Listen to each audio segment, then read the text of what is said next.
Suatu hari ada seorang peternak bertanya, koloni burung walet hanya masuk keluar bangunan ketika pagi dan sore, bangunan sudah on 4 bulan ramai dikunjungi burung walet. Dikiranya sudah banyak burung walet yang menginap. Tapi ketika dicek hanya ada 2 ekor yang menginap di lantai bawah. Itu tampak dari kotoran burung walet di lantai. Banyak burung walet sudah masuk hingga nesting room, namun tak mau menginap. Setelah diselidiki, ternyata problemnya di papan sirip. Kenapa problem papan sirip bisa membuat walet tidak mau menginap, Bang? Papan sirip adalah tempat burung walet menginap dan menempelkan air liurnya untuk membuat sarang. Hal ini tidak bisa dianggap enteng. Permasalahan di bangunan peternak ini bukan di suhu dan kelembapan, bukan di tata ruang, juga bukan di mesin audio. Bukan juga pada suara panggil atau volume suara inap yang pelan. Semua settingan audio sudah tepat. Ternyata pada bangunan peternak tersebut, papan siripnya yang bermasalah sehingga membuat burung walet tak mau menginap. Mengapa? Karena papan sirip di bangunan itu dipasang ketika belum benar-benar kering. Itu terjadi waktu pemasangan papan sirip secara tergesa-gesa. Mengejar target agar bangunan rumah burung walet segera selesai. Papan sirip yang belum kering terlanjur dipasang. Kayu papan sirip tadi masih basah dan ada bau kayu. Akibatnya burung walet tak mau hinggap dan membangun sarang di papan tersebut. Yang dikhawatirkan lagi, papan setengah kering tersebut akan mudah tumbuh jamur dalam kondisi bangunan tertutup yang lembab. Papan sirip yang berjamur membuat permukaan papan sirip jadi licin, juga berbau serta agak basah. Burung walet sulit menempel pada bidang yang basah, alhasil burung walet akan pindah ke papan sirip yang lain atau pindah ke bangunan lain. Pada papan sirip yang terserang jamur, terdapat bercak berwarna hitam, sebagian yang lain tampak ada bercak-bercak putih.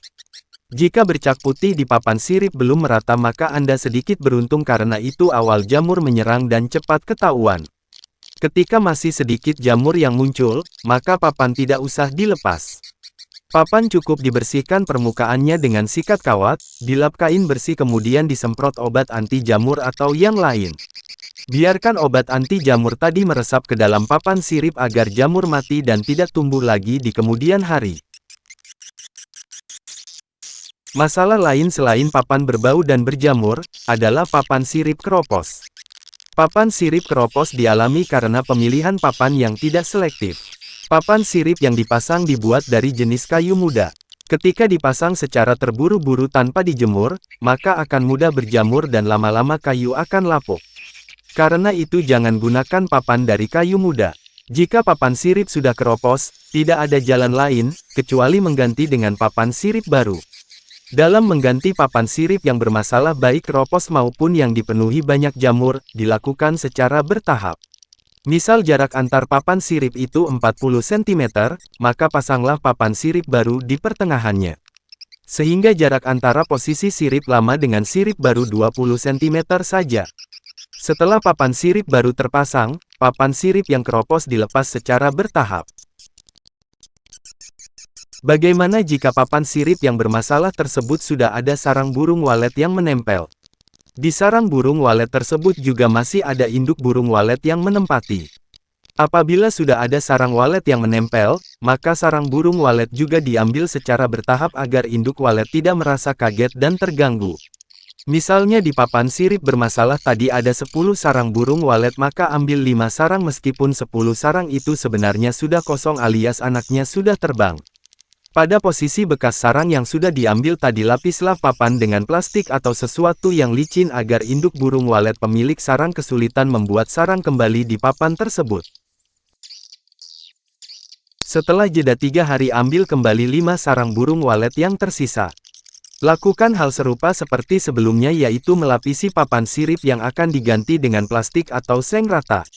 Dengan cara tersebut dijamin induk burung walet pemilik 10 sarang tidak akan kabur melainkan hanya pindah ke papan sirip baru di sebelahnya atau ke papan sirip lain. Setelah itu lepaslah papan sirip yang keropos tadi. Untuk mengatasi papan sirip keras dan licin Anda bisa menggunakan dan memasang alat bantu seperti besek anyaman bambu ram aluminium styrofoam dan lainnya. Semoga solusi dari penjelasan pemeliharaan papan sirip sebelumnya dapat bermanfaat. Perhatikan dengan betul masalah papan sirip ini agar memudahkan burung walet menginap dan bersarang di rumah burung walet yang sudah Anda bangun. Terima kasih sudah menonton. Jangan lupa like, share, komen, dan subscribe. Salam sukses budidaya walet.